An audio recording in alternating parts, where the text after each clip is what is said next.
Top 5 stocks for 2024 or top 5 stocks for 2025. I have seen thousands of videos like this on YouTube and I don't get the point. Even if someone tells you to buy those 5 amazing stocks, how would you know the next 5? The intention with which I am shooting this video is to give you those stocks, but at the same time explain you the entire process of how to pick great companies, how to filter down companies, what criteria to use, and then finally come up with those amazing set of stocks where you can invest. Please watch this video till the end. I promise you in the next 15 minutes, I will give you enough information that you would not need anyone in your life, not even me. You will pick your stocks yourself, you can invest yourself, you would not need anyone. So please watch this video till the end.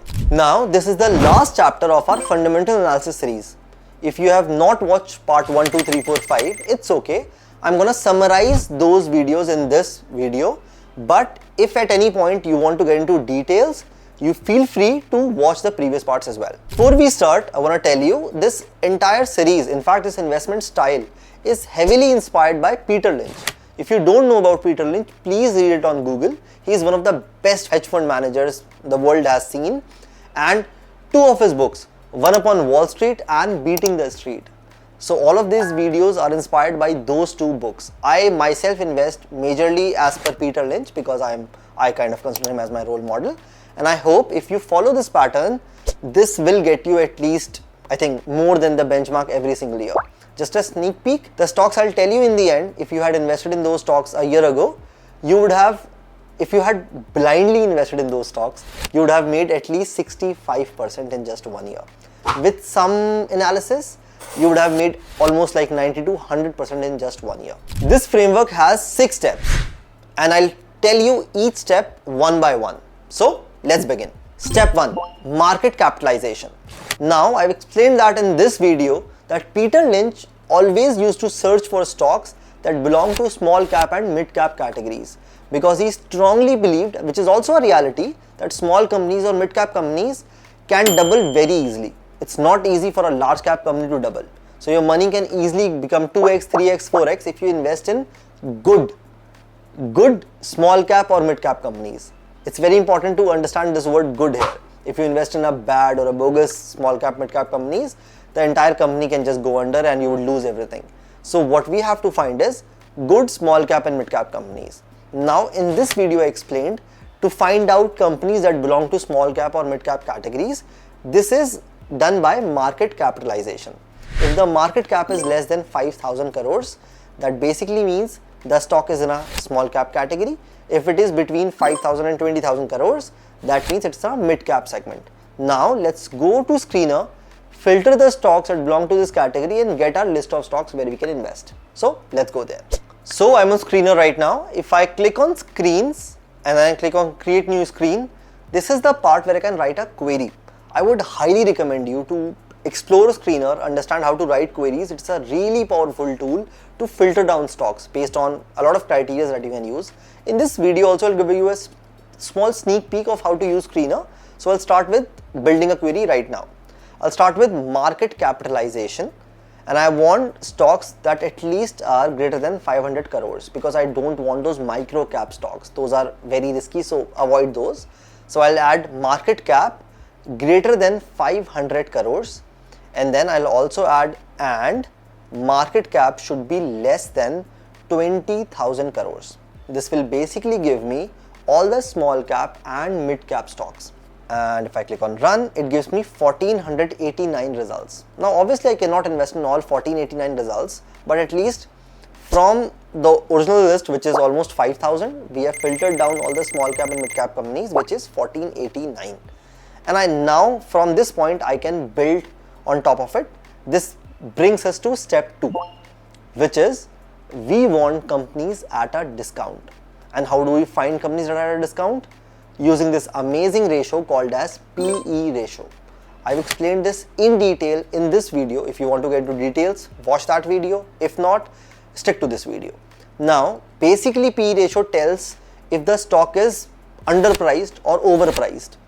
Now, how it works is you take a stock, you take the PE ratio of that stock and then you see the industry it belongs to and see the industry average PE ratio.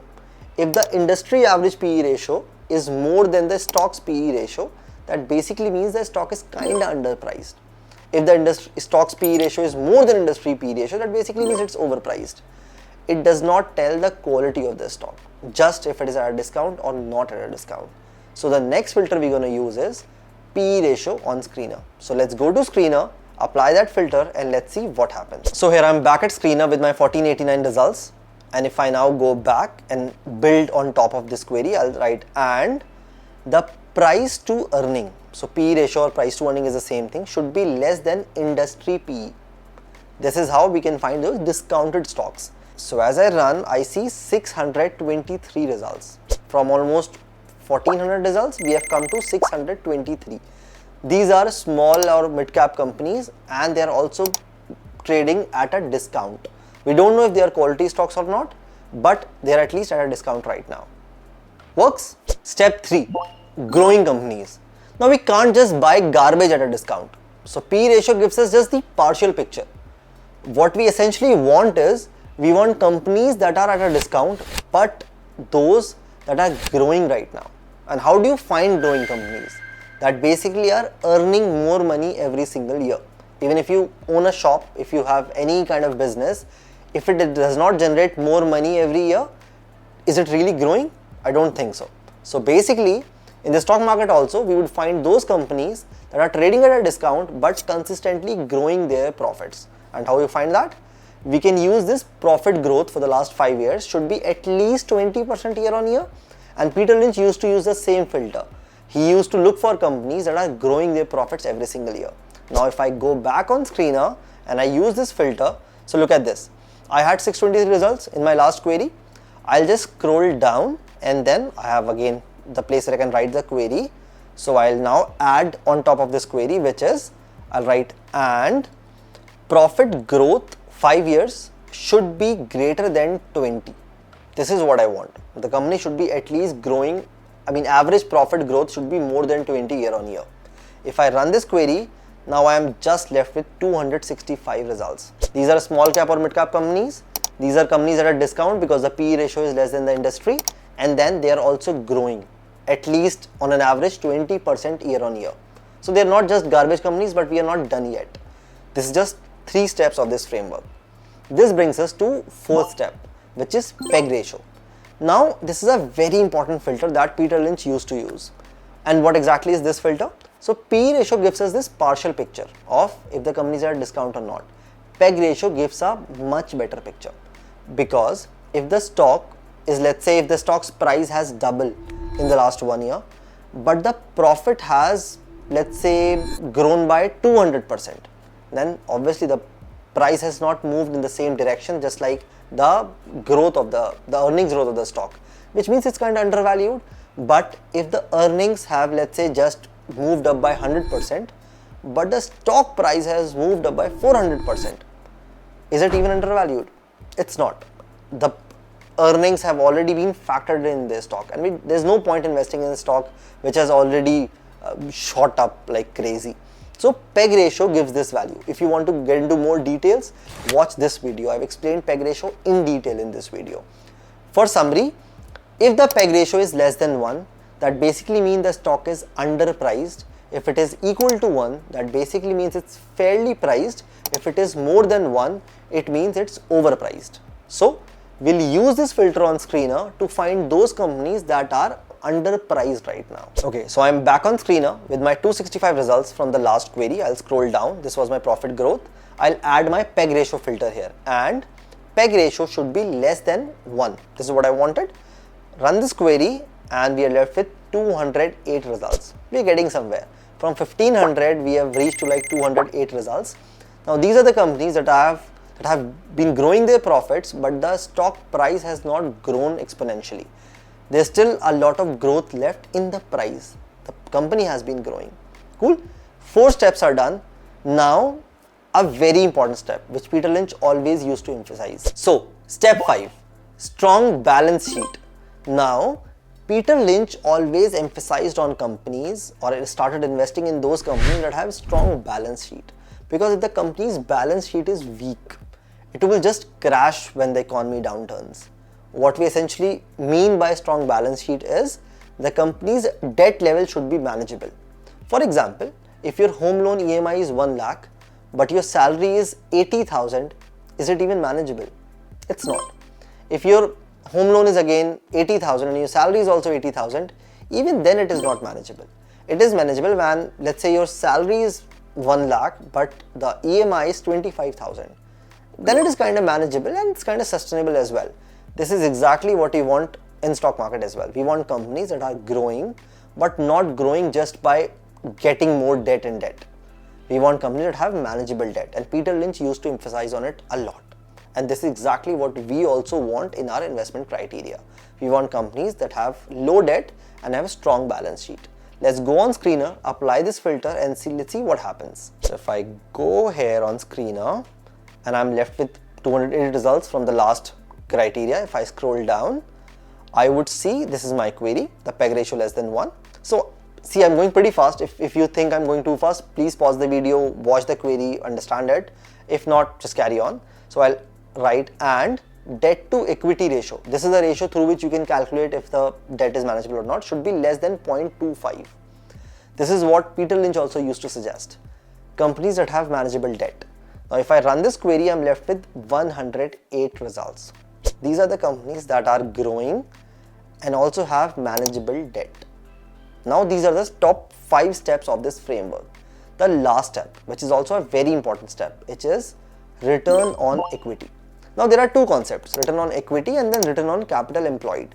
Since we are talking about companies that have low debt, we should focus more on return on equity. I'll talk about ROCE in some other video. Now what is ROE? To explain this, I'll just tell you something. Imagine you start a business. How do you pump money in that business? Either you put your own money in that business. Let's say you have 1 lakh in your bank account, you put that money to grow that business. That is called equity. But if you want more money and you don't have that and you take a bank loan for it, that is called debt. Any business is fueled by equity and debt. What ROE considers is just the equity part and not the debt part. Since we are talking about companies that have low debt, we can ignore that. So what we basically refer with ROE is how much money do I have to put, or maybe if I just rephrase it, if I put X amount of money, how much return can I generate from that money? If let's say if I invest in FD, if I invest 100 rupees in FD, I get 7% return. So I get back 107. So like 7% is the return on my 100 rupees. If you invest in bonds, you can get 10%. If you invest in Nifty, you can get close to 12%. So if we are talking about small cap or mid cap companies, it should at least grow by like 25%. If you invest 100 rupee in that company, it should at least generate 25 more rupees profit with that 100 rupee. And that is exactly what we want from our list of stocks. We want ROE of at least 25. So if I put 100 rupees in that company, it should generate at least 25 rupees profit. That's simply what it means. And this is also a very important criteria to look at. If I go back on Screener and I use this criteria, let's see what happens. So I am back on Screener and I had this 108 results from my last criteria. If I scroll down and I write and return on equity should be greater than 25. Now if I run this query, let's see what happens. Okay, so we are left with just 26 stocks. Now this is a good number to work with, to be honest, because if you are left with 26 stocks, you can actually analyze all these companies and see what business they do, what kind of balance sheet they have, what kind of customers they have, what is the growth and everything. Now, if you had invested in all these 26 companies, I did some maths, and if you had just blindly invested in those companies, you would have got a return of 65%. But let's pick just one company randomly and see what would have happened if you had invested in that company. So let's pick this Shilcha Tech, and if I had invested in this company a year ago, in Jan it was at 590 rupees, close to 600, and if you had invested in during that time, within a year, this stock almost jumped to 6,000, almost 1,000% return in this stock in just 1 year. That's how powerful this formula is. But I won't say you just have to invest in this one stock. What I'm saying is, let's say you had invested equal amount of money on all these 26 companies. Even in that case, you would have generated a profit of 65% in just 1 year. had you done some more analysis, some more kind of work on top of this, and I would recommend you to do that, not just investing blindly in all these 26 companies, then maybe your return would have bumped up by almost like 90 to 100%. And that's a really good number to target, to be honest. It's not even possible very easily, but I mean, this is an amazing criteria which Peter Lynch used to talk about, and using this you can always find good quality stocks that are growing, and that will grow your money a lot. At this point, download this list from Screener or just look at all these companies and then understand the business that these companies do. You should definitely have some idea on what companies you're investing, what kind of business they do, what kind of competitors they have, will they survive in the next 5 years, 10 years, what's going to happen to those companies. I would highly recommend you doing that. But as I said, if you had not done that, invested in all these companies blindly, even then you would have generated 65% return in just 1 year. Now, this brings us to the end of this video. I hope you liked this video. I hope this had provided you enough value. Now, from this day onwards, if you start investing in stock market, if this is the first time you're watching me, if this is the first time you're going to buy your first stock, please use filters like this. Analyze these companies on Screener, get a good hold of Screener, write a lot of queries, understand more about these numbers, these ratios, so that you can find good quality stocks. If you like the video, please give a thumbs up, share it with more people so that it reaches more people. They also understand how to invest, and don't just blindly invest in those top 5 stocks of 2024 or top 5 at 2025. This will be your top stocks for life. Analyze this every quarter, and I assure you, I promise you, you'll make a great portfolio. Now, I'll see you next week. Until then, keep investing in your dreams. Thank you.